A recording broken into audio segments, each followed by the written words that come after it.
You get to a point in your life when you realize that every single time that you have to endure some type of tragedy, you have a choice.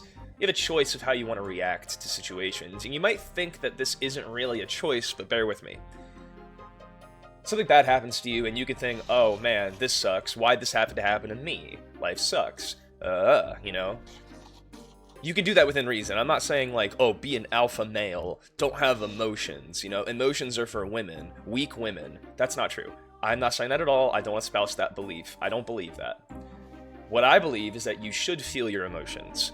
Fully feel them. Really know what they are, understand them, because they don't have to make sense. There's two things about emotions.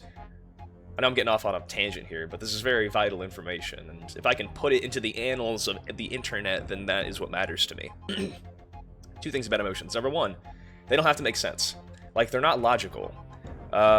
So like, you could just say, this pencil, alright, Ticonderoga. This is the best pencil in the world, alright, hands down. And this opinion doesn't have to be based in any type of logic or reasoning or anything. It could literally just be, this makes sense to me, because these are my emotions, right? Or like, you could say, I hate that chair. You don't have to give any explanation for why you don't like it. They're your feelings, alright? No one can invalidate them except for you. Truly. Like, somebody can tell you what you're thinking is stupid, but their opinion doesn't really matter. It's, what do you think about yourself?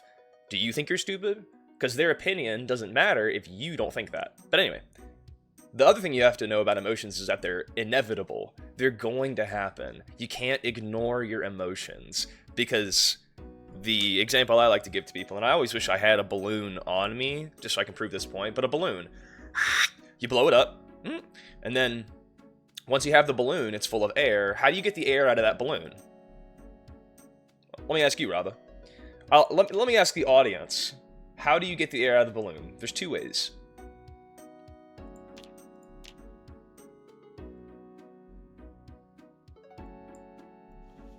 And drop the M9 pistol.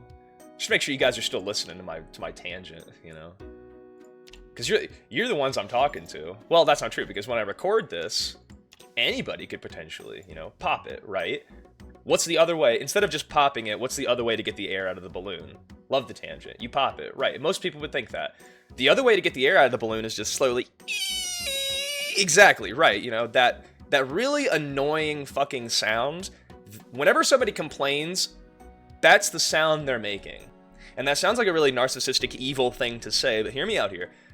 What's the alternative to them releasing their emotions? They pop. They snap. And then they just make a scene, and then it's a loud noise, and it's traumatizing, and it's like, what just happened?